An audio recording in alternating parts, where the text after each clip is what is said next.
नमस्कार प्यारे विद्यार्थियों, मैं आरबी लेगा हमारे और आपके अपने YouTube चैनल मैथ्स टॉपिक पर आप सभी का हार्दिक स्वागत करता हूं, हार्दिक अभिनंदन करता हूं। आज हम अपने इस वीडियो लेक्चर में शुरुआत करेंगे आरबीएससी क्लास 12th मैथमेटिक्स।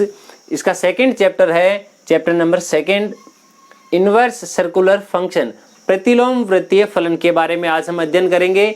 आज इस चैप्टर की शुरुआत करने वाले हैं। उससे पहले एक छोटी सी प्यारी सी लाइन के साथ शुरुआत करेंगे। हमें अपनी लाइफ के जो डिसीजन है वो खुद लेने चाहिए। हमें भीड़ का हिस्सा नहीं बनना चाहिए, क्योंकि भीड़ हमेशा उस रास्ते पर चलती है जो रास्ता आसान होता है, परंतु ये जरूरी नहीं कि वह रास्ता सही हो। इसलिए हमें अपना रास्ता खुद चुनना है, क्योंकि इस दुनिया में कुछ भी असंभव नहीं है। क्या बोला?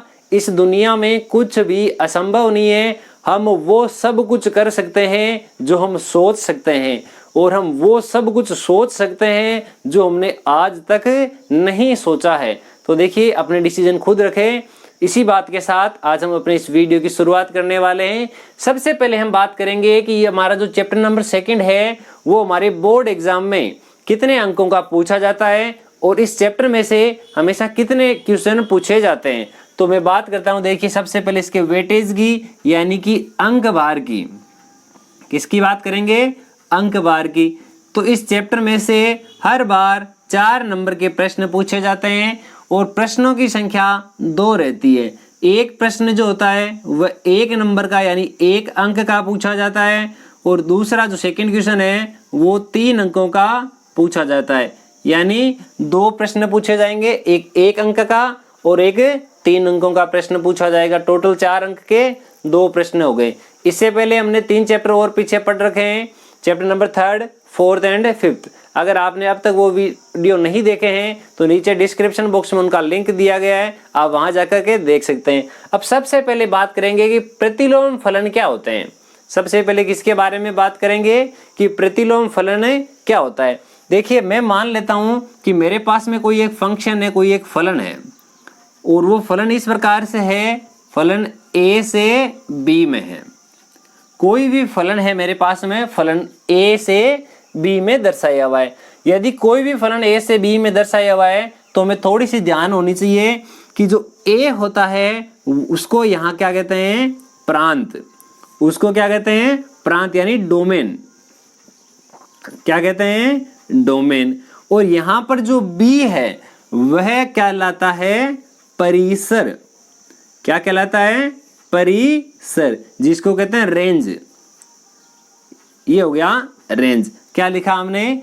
यहाँ पर कोई भी एक फलन है जो a से b के रूप में परिभाषित है, तब a जो है हमारा वह प्रांत कहलाता है, तथा b जो है परिसर कहलाता है। अब इस फलन a के अंदर क्या क्या कंडीशन डालते हैं, देखिए। यदि यह फलन, यदि फलन f जो है वह एक की आच्छादक है, यदि फलन f जो है वह एक की आच्छादक है, कैसा होना चाहिए? एक की आच्छादक 1 1 on 2 है। तो यदि फलन f एक की आच्छादक है तो इस फलन का एक फलन और एग्जिस्ट करता है। किस प्रकार से? मैंने यहाँ लिखा है कि एक फलन है जो a से b के रूप में परिभाषित है, जिसमें a को प्रांत कहते हैं और b को परिसर यानी रेंज कहते हैं। यदि यहाँ पर जो फलन f दिया हुआ है वह एक ही आच्छादक है, तो फलन f के संगत एक नया फलन अस्तित्व में होता है। तो मैं यहाँ क्या लिखता हूं? तो फलन f के संगत, फलन f के संगत एक नया फलन, फलन f के संगत एक नया फलन अस्तित्व में होता है। अस्तित्व में होता है। एक नया फलन अस्तित्व में होता है, उस फलन को हम नाम दे देते हैं g। उस फलन को क्या नाम दे देते हैं? g। ये नाम दे दिया मैंने उस फलन को, g।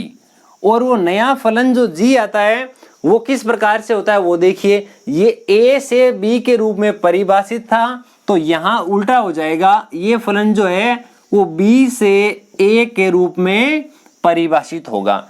क्या लिखा है, एक फलन है a से b के रूप में परिभाषित है, यदि फलन f जो है एक एक ही आच्छादक 1 1 on 2 है तो फलन f के संगत एक नया फलन अस्तित्व में होगा जिसको मैंने मान लिया g, और जो g है वो b से a के रूप में परिभाषित होता है। अब देखिए g क्या है, g जो है, g है बराबर फलन f का प्रतिलोम। g क्या है, फलन f का प्रतिलोम। ये तो इसका लैंग्वेज के रूप में लिखना हो गया। यदि इसको गणितीय भाषा में लिखा जाए तो मैं लिख सकता हूं इसको f का प्रतिलोम यानी कि f इनवर्स। तो यहां मैंने लिख दिया g जो है वो f इनवर्स के बराबर है। ये इसका संकेत है f इनवर्स।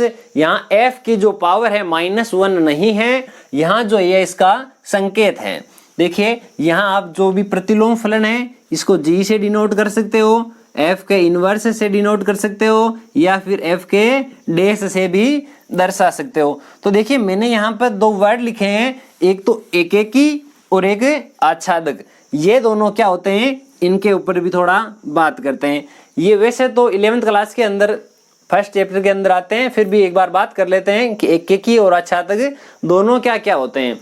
एकेकी की बात करते हैं। एकेकी फलन, यदि फलन या कोई भी मान लिया x के प्रत्येक अलग अलग मान के लिए y का अलग अलग मान पॉसिबल हो तो वह फलन एकेकी फलन कहलाता है। जैसे कोई भी एक फलन है मेरे पास में इस प्रकार का, फलन f बराबर 2x + 3, ये मेरे पास में कोई फलन है। इस फलन के लिए बात कर रहा हूं मैं, ठीक है। यहां मैं एक बार डेफिनेशन लिख देता हूं एकेकी की। एकेकी फलन, एकेकी जो फलन होता है उसकी डेफिनेशन इस प्रकार से होती है कि प्रत्येक x के अलग अलग मान के लिए, प्रत्येक x के अलग अलग मान के लिए fx, प्रत्येक x के अलग अलग मान के लिए fx, या फिर इसकी जगह लिख सकते हो आप y के x के अलग अलग मान हैं, तो इस यहां पर जो fx है उसके मान भी अलग अलग प्राप्त होते हैं। मान अलग अलग प्राप्त होते हैं, अलग अलग प्राप्त होते हैं। ऐसा फलन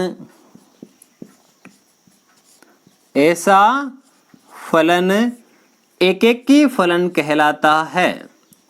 ऐसा फलन क्या कहलाता है, एकेकी फलन कहलाता है। अब देखिए मैंने जो यहाँ पर एक फंक्शन लिया है f बराबर 2x + 3, f(x) बराबर 2x + 3। इससे हम समझते हैं, बहुत ही आसान भाषा में समझेंगे, आसानी से समझ में आ जाएगा। मैं इसका प्रतिचित्रण बना देता हूं। यहाँ पर मेरे पास में कोई एक इस प्रकार से दिया हुआ, ये कोई फंक्शन a है और ये b, a से b के रूप में परिभाषित है। यहाँ पर ये मेरे पास में यहाँ x की वैल्यू में अलग अलग रखता जाऊंगा, और यहाँ पर मेरे पास में f(x) या इसका दूसरा नाम यानी कि y आता जाएगा। अगर मैं इसकी बात करूं, यहाँ इसके अंदर अगर मैं x की वैल्यू 1 पुट कर दूं, लिखा है 2x + 3, x की वैल्यू में अगर 1 रखूं तो यहाँ तो आ जाएगा मेरे पास में 1। इस 1 के लिए मेरे पास में दूसरे के लिए f(x) की वैल्यू क्या आएगी, 2 × 1 यानी 2 + 3 यानी 5 हो जाएगा। इस 1 का जो प्रतिरूप बन गया मेरे पास में, इस 1 के लिए x की वैल्यू 1 रखने पर f(x) = 5 आ चुका है। अब मैं इसकी और कोई वैल्यू रखूं, अगर मैं इसकी जगह 2 रखूं तो 2 × 2 4 + 3, या मैंने रखा 2 और यहां पर मेरे पास में क्या आ गया 4 + 3 = 7। इसकी जगह और भी कोई वैल्यू, जैसे मैंने यहाँ रख दिया 5 रखने पर मेरे पास में क्या हुआ 5 इंटू 2 10 प्लस 3 यहाँ क्या हो गया 13। यानी मैं क्या कह सकता हूं, यहाँ x के प्रत्येक मान के लिए, यहाँ x के प्रत्येक मान के लिए y में अलग अलग इसका विद्यमान है। देखिए x के जितने मान है उतने ही मान y के अलग अलग प्राप्त हो रहे हैं, तब ऐसा फलन जो है वो क्या कहलाता है, एक एक की फलन कहलाता है। ये पहले वाला फलन जैसे मैंने आपको बताया, ये पहले वाला जो मान है इसको प्रांत कहते हैं और इस दूसरे वाले को परिसर कहते हैं। इतना हमने देख लिया। अब दूसरी बात हम करते हैं किसकी, आच्छादक की। आच्छादक फलन क्या होता है, यदि f ऑफ x में, ये वाला जो है f ऑफ x, यदि f ऑफ x में उपस्थित प्रत्येक अवयव से संबंधित है। कैसे, यदि f ऑफ x में उपस्थित प्रत्येक अवयव किसी ना किसी अवयव से संबंधित है तब तो वह होगा। जैसे ये मैंने बना दिया, कोई भी एक फल a है और ये वाला दूसरा b है। यहां पर मैं कुछ भी नंबर लिख देता हूं, जैसे मेरे पास में यहां लिखे गए थे 1 2 5 और इसके लिए मेरे पास में लिखे गए थे 5 7 एंड 13। यहाँ मेरे पास में जितने भी अवयव थे उन सब का एक ना एक प्रतिरूप यहाँ बनता है। अगर यहाँ पर इतने प्रतिरूप बनने के बाद b के अंदर कोई ना कोई अगर मान लो वैल्यू शेष बच गई, पीछे कुछ ना कोई रिमाइंडर बच गया, ऐसा अवयव है जो b में है परंतु उसका कोई प्रतिरूप a में नहीं है, तब ये कोई आच्छादक नहीं होता है। क्या कंडीशन होनी चाहिए, b में जितने अवयव है उनका कोई ना कोई मान हमारे पास में a में प्रेजेंट होना चाहिए, तभी हमारे पास में जो है फलन कैसा होता है, आच्छादक फलन होता है। और एक एक की हमने डेफिनेशन लिख ली। तो आच्छादक की डेफिनेशन भी आप लिख सकते हैं। आच्छादक की डेफिनेशन क्या हो जाएगी, यदि f ऑफ x में, यदि f ऑफ x में उपस्थित प्रत्येक अवयव किसी ना किसी अवयव से संबंधित हो तो वह फलन आच्छादक फलन कहलाता है। तो यहां तक हमने देख लिया। अब हम बात करेंगे कि प्रतिलोम किस प्रकार से ज्ञात किया जाता है। यदि हमारे पास में कोई फंक्शन दे दिया जाए तो उसका प्रतिलोम किस प्रकार से ज्ञात किया जाता है। प्रतिलोम निकालना सीखते हैं। देखिए बहुत ही आसान है प्रतिलोम निकालना, बस थोड़ा सा कंसंट्रेट होने की आवश्यकता है। देखिए मैं कोई भी एक फलन मान लेता हूं, मेरे पास में कोई भी एक फलन दिया हुआ है, फलन f ऑफ x बराबर, कोई भी फलन आप मान सकते हो, कंपलसरी नहीं है। मैं यहाँ एक एक की और आच्छादक की बात नहीं कर रहा हूँ। अब मैं केवल और केवल बात कर रहा हूँ कि किसी भी फंक्शन का, किसी भी फलन का प्रतिलोम किस प्रकार से ज्ञात किया जाता है। मैंने मान लिया f of x is equal to 3x। अब मुझे इसका क्या निकालना है, प्रतिलोम बताना है, इसका इनवर्स बताना है। मैं एक बार फिर से आपको बता देता हूं कि मैं अपने इस क्वेश्चन में केवल और केवल इसके प्रतिलोम बता रहा हूं। एक बार यहां मैं एक एक की और आच्छादक की अब बात नहीं कर रहा हूं, मैं डायरेक्ट यहां केवल और केवल एक बार ये बताना चाहता हूं, आपको समझाना चाहता हूं कि किसी भी फंक्शन का प्रतिलोम किस प्रकार से ज्ञात किया जाता है। ये मैंने कोई एक क्वेश्चन ले लिया, एक एग्जाम्पल ले लिया। तो हमें f ऑफ x के बराबर क्या बताना है, 3x। तो सबसे पहले मैं क्या कर लेता हूं, मैं मान लेता हूं let f of x is equal to y। जो फंक्शन था f ऑफ x उसके बराबर में मैंने कोई मान लिया कि y है। तो अगर मैंने इसके बराबर y माना है तो क्या मैं यहां से लिख सकता हूं कि f ऑफ x की वैल्यू तो मेरे पास में 3x है और यहां पर मेरे पास में क्या आ गया, y। अब मैं यहां से क्या कह सकता हूं कि x is equal to y upon 3। मेरे पास में x की जो वैल्यू आई है वो x की वैल्यू आ गई y अपॉन 3। तो यहाँ देखिए एक चीज ये वाली अगर आपके समझ में आ जाती है तो ये चैप्टर बहुत ही आसान हो जाएगा। किसी भी फंक्शन का प्रतिलोम निकालना आगे बहुत ही ज्यादा काम में आने वाला है, इसलिए मैं 2-4 उदाहरण लेके आपको बहुत जितनी हो सके उतनी कोशिश करेंगे कि धीरे धीरे क्वेश्चन को थोड़ा टफ करते जाएंगे ताकि आगे वाले क्वेश्चनों में कोई भी किसी प्रकार की दिक्कत ना हो। तो देखिए मैंने यहाँ माना था कि f of x is equal to y।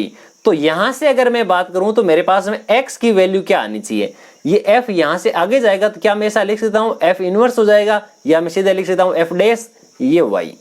क्या लिखा मैंने, यदि f of x is equal to y तो x की वैल्यू हो जाएगी f डैश y। तो यहां मैं इस x की जगह लिख सकता हूं f डैश y। तो यहां मैंने लिख दिया F dash Y is equal to Y upon 3। यहां तक वैल्यू लिख दी। अब मुझे एफ ऑफ एक्स का प्रतिलोम फलन बताना था। ये क्या है, वाई आ रहा है, तो मुझे एफ ऑफ एक्स का बताना है, तो मैं वाई की जगह वैल्यू रख देता हूं एक्स। तो मेरे पास में आ जाएगा F of X is equal to X by 3। यह 3x का प्रतिलोम कहलाता है। देखिए इसको एक किसी दूसरे उदाहरण से समझते हैं, बहुत ही आसानी से आपके समझ में आ जाएगा। देखिए मैं कोई भी एक एग्जांपल ले लेता हूं, जैसे कि मेरे पास में कोई भी एग्जांपल दिया हुआ है, जैसे F of X is equal to, देखिए मेरे पास में कोई भी एक फंक्शन है, कोई भी एक फलन है, फलन F of X is equal to 4x plus 9। धीरे धीरे हम क्वेश्चनों की जटिलता को बढ़ाते जाएंगे ताकि हमारा जो सारे के सारे कॉन्सेप्ट है वो क्लियर हो जाने चाहिए। सेम यही वाला मेथड काम में लेंगे, जितने भी क्वेश्चन करेंगे वो सेम इसी मेथड से करेंगे। सबसे पहले मुझे क्या मानना है, मैंने यहां मान लिया कि लेट यानी माना कि F of X is equal to Y. मैंने एफ ऑफ एक्स की जगह क्या मान लिया, वाई मान लिया। अगर ये वाई के बराबर है तो एफ ऑफ एक्स क्या था अभी मेरे पास में, 4x plus 9 is equal to Y.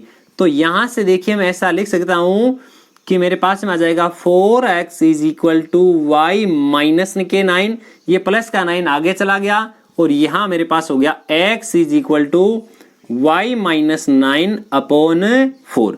ये वैल्यू मेरे पास में x की आ गई। क्या किया देखिए, मैंने इसमें भी सेम ऐसा ही किया था, जो फंक्शन है उसको y के बराबर मान लिया और यहां पर अकेले a की वैल्यू निकालनी है, या फिर ऐसा कहूं कि यहां x का जो मान है वो शुद्ध रूप से प्राप्त होना चाहिए, प्योर x की वैल्यू होनी चाहिए, यानी कि इधर x है उधर x के रूप में नहीं होना चाहिए। प्योरली x की वैल्यू हमारे पास में क्या है, शुद्धतम मान क्या है, x बराबर y माइनस 9 अपॉन 4। ठीक है, अब यहां क्या लिखना है, यहां मैं ऐसा लिख सकता हूं, हमने माना था कि f of x is equal to y, तो यहां से मेरे पास में x इज इक्वल टू क्या आ जाएगा, f डैश y।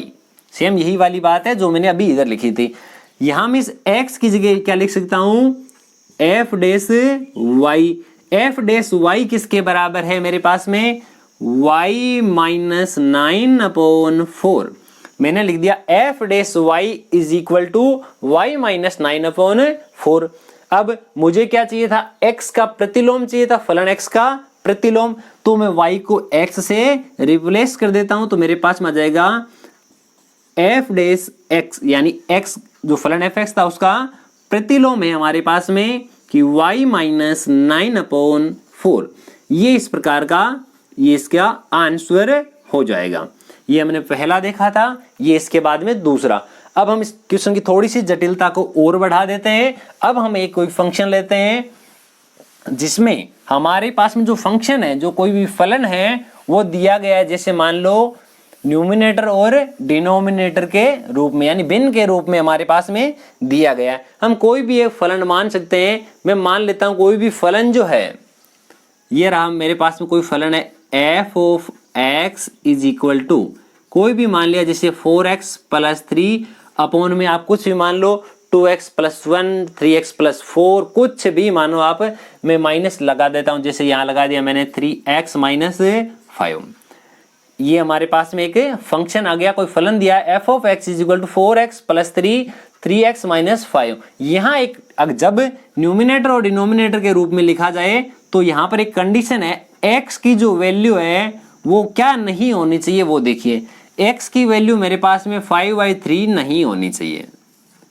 x की वैल्यू 5/3 मुझे कैसे पता चला, तो देखिए अगर मैं इस x की जगह 5/3 रख दूं तो 3 इंटू 5/3, तो ये 3 से तो 3 कैंसिल हो गया, यहाँ 5 प्लस का और ये 5 माइनस का, तो यहाँ 0 हो जाएगा। यानी कि जो हर है, जो डिनोमिनेटर है वो तो कभी 0 नहीं होना चाहिए था, इसलिए मैंने क्या कहा 3x माइनस 5 जो है इसके अंदर x की वैल्यू 5/3 नहीं होनी चाहिए। तो देखिए इसको हम इसी प्रकार से सिद्ध करते हैं। तो यहां मैं क्या मान लेता हूं, सबसे पहले let f of x is equal to y। मैंने मान लिया f ऑफ x किसके बराबर है, y के बराबर है। तो यहां देखिए f ऑफ x की जगह मैं क्या लिख सकता हूं, 4x plus 3 upon 3x minus 5 is equal to Y. अब हम क्या कर देते हैं, इसको वज्र गुणा कर देते हैं बाई क्रॉस मल्टीप्लीकेशन। यहां मेरे पास में हो जाएगा 3xy माइनस 5y माइनस के 5y बराबर में मेरे पास में आ जाएगा 4x प्लस 3। मुझे क्या किसकी वैल्यू चाहिए, मुझे शुद्ध रूप से x का मान चाहिए। किसका मान चाहिए, शुद्ध रूप से x का मान। तो यहां मैं लिख देता हूं, देखिए यहां इस प्रकार से आ जाएगा 3xy माइनस 4x, ये प्लस का 4x इधर आया तो माइनस का हो गया, बराबर में ये 5y ये आगे जाएगा तो मेरे पास में प्लस का हो जाएगा, और ये 3 मेरे पास पहले से ऑलरेडी लिखा हुआ है। इन दोनों में मेरे पास में कुछ कॉमन आ रहा है, कॉमन क्या आता है, x कॉमन आता है। कॉमन लेने के बाद में मेरे पास यहाँ बचेगा 3y माइनस का 4 is equal to y 5y plus 3। अब मैं यहाँ से बाकी सब का पक्षांतरण कर देता हूँ और मेरे पास में 5y plus 3 upon 3y minus 4, ये x का मान जो है मुझे शुद्धतम रूप में प्योरली x की वैल्यू प्राप्त हो चुकी है। मैंने यही बताया था x का जो मान है एकदम परिशुद्ध होना चाहिए, इसमें दूसरे वाली वैल्यू मिलावट नहीं होनी चाहिए। ठीक है, x की वैल्यू हमारे पास में आ चुकी है। अब हम क्या लिख सकते हैं कि f ऑफ x जो है वो y के बराबर है, तो x की जगह में क्या लिख सकता हूं, f इनवर्स y या f डैश y। तो यहां मेरे पास में ऐसा आ जाएगा कि f dash y is equal to 5y plus 3 upon 3y minus का 4। अब मुझे चाहिए था फलन f ऑफ x का प्रतिलोम, तो मैं क्या करता हूं, इस फलन में हमारे पास में जहां y है, इसके अंदर जहां y लिखा गया है उसको मैं x से रिप्लेस कर देता हूं। तो यहां मेरे पास में आ जाएगा f डैश x बराबर 5x plus 3 upon 3y minus 4। ये हमारे पास में दिए गए फंक्शन का इनवर्स यानी प्रतिलोम आ जाएगा। तो हमने देखिए कितने देख लिए, 4 एग्जाम्पल इसके कोई ना कोई लिख करके देख लिए। अब हम इस क्वेश्चन की थोड़ी सी और जटिलता को आगे बढ़ा देते हैं।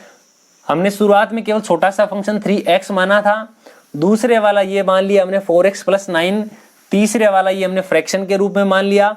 अब जो हम आगे वाला मानते हैं वह एक ऐसा मान लेते हैं कि कोई दो घात की समीकरण है हमारे पास में, द्विघात समीकरण मान लेते हैं। कोई एक द्विघात समीकरण जो हमें फंक्शन के रूप में दी गई है, तो उस फंक्शन का हमें इनवर्स ज्ञात करना है, हमें उसका प्रतिलोम ज्ञात करना है। तो देखिए हमारे पास में कोई फंक्शन है, वो फंक्शन इस प्रकार से दिया हुआ है, कोई भी फंक्शन जिसकी x की पावर कितनी होनी चाहिए, 2 होनी चाहिए। तो यहां मैं मान लेता हूं कोई भी फंक्शन है मेरे पास में f of x is equal to X square plus 5x minus 7, इस रूप में मैंने मान लिया। अब मुझे पता है कि मुझे क्या मानना है, सबसे पहले लिखना है लेट यानी माना f of x is equal to y, मैंने मान लिया। सेम वही पोर्शन, सेम वही प्रोसेस हम काम में ले रहे हैं जो अभी हमने बाकी के सारे उदाहरणों में काम में लिया था। तो यहां से मैं क्या लिख सकता हूं, f ऑफ x की जगह मेरे पास में आ जाएगा x square plus 5x minus का 7 इज इक्वल टू y। ये हमारे पास में वैल्यू आई है कि X square plus 5x minus 7 is equal to y। अब यहां से मेरे पास मुझे x की वैल्यू जो है चाहिए वो भी किसके रूप में चाहिए, परिशुद्ध मान चाहिए। x का मान भी कैसा चाहिए, परिशुद्ध वैल्यू चाहिए। तो हम क्या कह सकते हैं, मैं ऐसा कह सकता हूं कि हमारे पास में जो द्विघात समीकरण है वो इस प्रकार की लिखी हुई है कि X square plus 5x minus 7, ये तो ठीक है। अब ये जो y लिखा हुआ है आगे प्लस का, इसको मैं इधर लेके आ जाता हूं, ये मेरे पास में y जो है माइनस का हो जाएगा और बराबर क्या हो गया, 0। ये मेरे पास में द्विघात समीकरण है। इसमें एक लाइन थोड़ी और चेंज करके मैं इस प्रकार से बना देता हूं कि एक्स स्क्वायर प्लस का 5x, इन दोनों में मेरे पास माइनस कॉमन आ रहा है और अंदर बचेगा 7 plus y is equal to 0। मुझे यहाँ x का शुद्धतम मान चाहिए, तो मैं इसमें क्या काम में ले लेता हूँ, मैं यहाँ एक फॉर्मूला लगा देता हूँ। कौन सा, श्रीधराचार्य सूत्र। जो हमारा श्रीधराचार्य फॉर्मूला है वो क्या कहता है, उसके अकॉर्डिंग x की जो वैल्यू है वो आनी चाहिए माइनस का b plus minus radical sign under root B square minus का 4ac अपॉन 2a। ये वाली वैल्यू यहाँ से x की आएगी। देखिए कैसे, x बराबर, तो यहाँ मैं लिख देता हूँ x बराबर माइनस का b, तो ये माइनस का साइन, b का जो वैल्यू है मेरे पास में वो लिखा है 5 प्लस माइनस अंदर मेरे पास में आएगा b का स्क्वायर यानी 5 का स्क्वायर यानी 25 माइनस 4ac, ये मैंने लिख दिया 4a, a यानी कि एक्स स्क्वायर का कोफिशिएंट यानी 1, ये मैंने 1 लिखने की आवश्यकता भी नहीं है। c की वैल्यू मेरे पास में लिखी हुई है माइनस का 7 प्लस वाई, 7 प्लस वाई, वो भी माइनस का और ये भी माइनस का, ये हो जाएगा प्लस का, अपॉन में 2 इंटू एक्स स्क्वायर का कोफिशिएंट। एक्स स्क्वायर का कोफिशिएंट क्या है मेरे पास में, ओनली 1। तो यहां से मेरे पास में आ गया, देखिए x बराबर माइनस का 5 प्लस माइनस ये 25 plus 7 into 4 28 plus y into 4, ये हो गया मेरे पास में 4y और अपॉन में मेरे पास में लिखा गया है 2। तो इसको मैं थोड़ा सा और सिंप्लीफाई कर देता हूं, माइनस का 5 प्लस माइनस ये वाली दोनों वैल्यू पॉजिटिव वैल्यू है, इन दोनों को जोड़ लेंगे, इन दोनों को जैसे ही जोड़ेंगे तो हमारे पास में आ जाएगा 53 प्लस का मेरे पास में 4y लिखा गया है और अपॉन में मेरे पास में 2 लिखा गया है। तो ये देखिए ये x का जो मान है वो मान मेरे पास में परिशुद्ध वैल्यू आ चुकी है। तो मुझे पता है कि यदि f of x is equal to y है तो यहां से मैं लिख सकता हूं x is equal to f dash y, ऐसा हम लिख सकते हैं। तो यहां देखिए मैं इस x की जगह क्या लिख देता हूं, f डैश y, तो यहां मेरे पास में लिख देता हूं f dash y is equal to minus का 5 प्लस माइनस अंदर आएगा मेरे पास में 53 प्लस का 4y अपॉन 2। ठीक है, मुझे चाहिए था फलन f ऑफ x का इनवर्स, तो यहां मैं इसको रिप्लेस कर देता हूं, देखिए y को x से, तो हमारे पास में आ जाएगा f dash x is equal to minus का 5 प्लस माइनस 53 प्लस का 4y अपॉन 2। ये हमारे जो दिए गया फलन है उस फलन f ऑफ x बराबर x square plus 5x minus 7 का हमारे पास में इनवर्स आ चुका है। तो देखिए हम धीरे धीरे करके प्रश्नों की जटिलता को बढ़ा रहे हैं। अब हम उसे थोड़ा और आगे बढ़ जाते हैं। अब हम एक के लॉग के रूप में लिख लेते हैं। हम लॉग के हमारे पास फंक्शन किस प्रकार का दिया हुआ है, f ऑफ x बराबर दे दिया मेरे पास में कि log x प्लस 5 और इसका जो बेस है आधार जो है वो e दिया हुआ है। तो सेम वही प्रोसेस काम में आएगा कि let f of x is equal to y। तो यहां से मैं क्या लिख सकता हूं, तो y तो एच डी लिखा हुआ है और f ऑफ x की जगह मैं क्या लिखूंगा कि log x plus 5 base e। थोड़ा सा log के कॉन्सेप्ट को समझते हैं। log जैसे यहां मैंने लिखा 2 की पावर 3 इज इक्वल टू 8, या मेरे पास में ऐसा लिखा है x का क्यूब इज इक्वल टू मेरे पास में कुछ कोई भी वैल्यू है, जैसे यहाँ लिख दिया मैंने 17, कोई भी वैल्यू हो सकती है, कंपलसरी नहीं यही वाली वैल्यू हो, अगर सही चाहिए तो ये वाला लिख लो चाहे। अब देखो इनको log के रूप में कन्वर्ट कब किया जाता है, कैसे किया जाता है। अगर इस रूप में लिखा गया हो तो log आएगा मेरे पास में, log बेस इसका और इसका सेम रहता है, ये log सामने वाली जो वैल्यू है वो यहाँ लिखी जाती है और पावर जो है सामने चली जाती है। सेम इसी प्रकार से अगर इसको लिखेंगे तो मेरे पास में आ जाएगा कि log बेस x वैल्यू कितनी है 27, x की पावर कितनी की थी हमने 3। इस प्रकार से हमेशा लिखा जाता है। इस बेस के पावर कौन सी आएगी, सामने वाले वैल्यू, तब जाके ये मान आना चाहिए। तो यहां से मैं क्या कह सकता हूं, e की पावर y, यहां मेरे पास में क्या आएगा, एक साइड में देखिए मेरे पास में आएगा ये x प्लस 5, ये वाला आ जाएगा x प्लस का 5 और सामने आ जाएगा मेरे पास e की पावर y। तो देखिए यहां से मैं x का शुद्धतम मान प्राप्त करना चाहूं तो मेरे पास में आ जाएगा e की पावर y माइनस का 5। x की वैल्यू हमारे पास में आ चुकी है, तो तो हम कह सकते हैं कि एफ ऑफ एक्स जो है वो यदि y के बराबर है तो x की जो वैल्यू है वो एफ डैश y या एफ इनवर्स y हो जाएगी। तो इसकी जगह मैं लिख देता हूं मैं कि F dash y is equal to e की पावर y माइनस का 5 एफ डैश y। मुझे पूछा था फंक्शन एफ ऑफ एक्स का इनवर्स, तो y को मैं किससे चेंज कर देता हूं, x से रिप्लेस करने के बाद में मेरे पास में ये वाला इस प्रकार से फंक्शन एफ डैश एक्स बराबर आ जाएगा ई की पावर एक्स माइनस का 5। इस प्रकार से हमने क्या देखा कि जो प्रतिलोम फलन है वह क्या होता है, प्रतिलोम फलन के अंदर जो एकेकी आच्छादक है वह क्या होते हैं, एकेकी किसे कहते हैं, आच्छादक किसे कहते हैं। अब आज के वीडियो में आपको किस प्रकार का ये वीडियो लगता है कमेंट सेक्शन में लिखकर जरूर बताएं।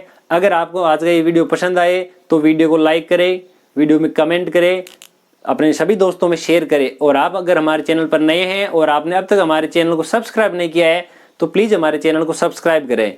अब आगे आने वाला जो वीडियो है उसमें हम देखेंगे कि जो हमारे पास प्रतिलोम फलन होते हैं, जो हमारे पास साइन कोस, टेन कोस, सेक कोसेक है, इनके प्रांत क्या होते हैं, इनके परिसर क्या होते हैं। उनके बाद में जो हमारे पास में इनवर्स फंक्शन है जैसे sine inverse, cos inverse, tan inverse, उन सब के लिए भी हमारे पास में जो प्रांत और परिसर है जैसे डोमेन और रेंज है वो क्या क्या होती है, सारे आने वाले वीडियो में देखने वाले हैं। उसके बाद हम सारे के सारे जो फॉर्मूलाज है वो प्रूव करेंगे। तो बने रहिए हमारे साथ। इसी प्रकार से वीडियो को शुरू से लेकर अंत तक देखने के लिए आपका बहुत बहुत धन्यवाद। जय हिंद, जय भारत।